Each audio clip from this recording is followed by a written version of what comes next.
नमस्कार, capital express news में आप सभी का स्वागत है और मैं हूं आपके साथ भारती लोधिया। ये रुक करते हैं खबर की ओर। आज सफाई कामगार अपनी मांगों को लेकर सीएम आवास पर जाकर ज्ञापन देने का फैसला लिया। मैं उसका स्वागत करता हूं। मैं बताना चाहता हूं कि मेरे सीएम कार्यकाल में उनको परमानेंट करने का काम किया गया था। उसके बाद से आज तक सफाई कर्मचारियों को परमानेंट नहीं किया गया। दिग्विजय सिंह ने की ठेका प्रथा में आरक्षण की मांग। हम ठेका प्रथा की विरोधी हैं। ठेके में भी आरक्षण होना चाहिए। सफाई के काम का ठेका भी इसी समाज के लोगों को दिया जाना चाहिए। दूसरे समाज के लोगों को ठेका मिलेगा तो इस समाज का शोषण करेंगे। राहुल गांधी पर शंकराचार्य अभिमुक्तेश्वर नंद सरस्वती के बयान पर बोले दिग्विजय सिंह। मैं भी मानता हूं कि राहुल गांधी ने कुछ गलत नहीं कहा। जो उन्होंने कहा सत्य ही कहा। जो हिंसा करता है वो हिंदू नहीं हो सकता। हमारे देश भारत की सोच है सत्यमेव जयते।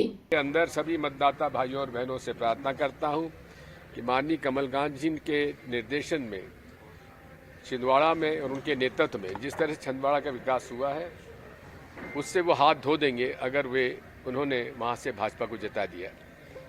क्योंकि कमलनाथ जी चाहे विपक्ष में रहें चाहे सत्ता में रहें वे हमेशा प्रभावशाली रहे हैं और जो भी उनका एक 80 से लेकर आज तक का सफर है छिंदवाड़ा को उन्होंने देश के नक्शे पे ला के खड़ा कर दिया। सर आरएसएस के ऑर्गेनाइजर मैंने भी सुना है वो बात। यह है कि राहुल गांधी जी ने गलत क्या कहा, कौन सा ऐसा उनका शब्द है जो उचित नहीं है।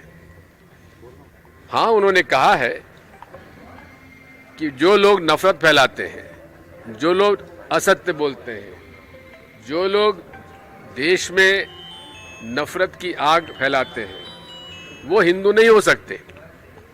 क्योंकि सनातन धर्म सभी धर्मों का सम्मान करता है और इसी तरह सभी धर्मों में अमन चैन शांति का संदेश है, प्रेम सद्भाव सत्य अहिंसा का संदेश है।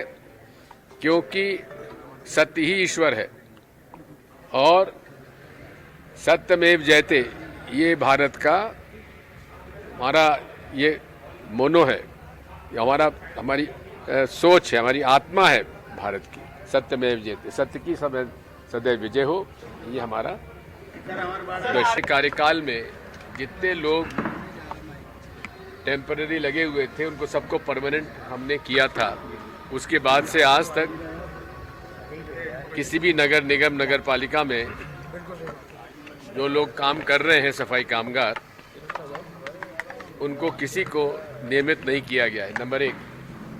नंबर 2, आज के तकनीक के युग में हमारे सफाई कामगारों को सीवेज लाइन की साफ करने के लिए पॉट होल में घुसाया जाता है, जिसमें कई दुर्भाग्यपूर्ण घटनाएं हुई हैं, कई लोगों की उसमें जान चली गई।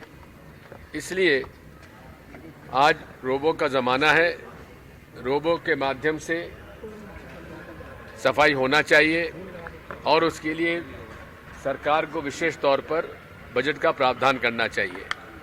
इनकी बाकी जितनी भी मांगे हैं मैं उनका समर्थन करता हूं। मुझे मालूम पड़ा है कि ठेकेदारी प्रथा शुरू हो गई है। जो ठेका लेने वाला आने वाला है उसको भी इसी वर्ग से होना चाहिए, नहीं तो बाहर का आदमी नहीं होना चाहिए। नहीं तो होगा कि दूसरे लोग जाति के लोग उसमें ठेका लेंगे और इन सफाई कामगारों का शोषण करेंगे। इसलिए ये जितने भी अस्पताल हैं, नगर पालिका निगम है, पहले तो हम इसके ठेके प्रथा के खिलाफ हैं। यदि उनको ठेका प्रथा लागू ही करना है, अगर उनकी भाजपा की जैसी नीति होती है, वो ठेकेदारों से ज़्यादा प्रसन्न रहते हैं क्योंकि वहाँ उनको कमीशन भी मिल जाता है। इसलिए हम उसके विरोधी हैं।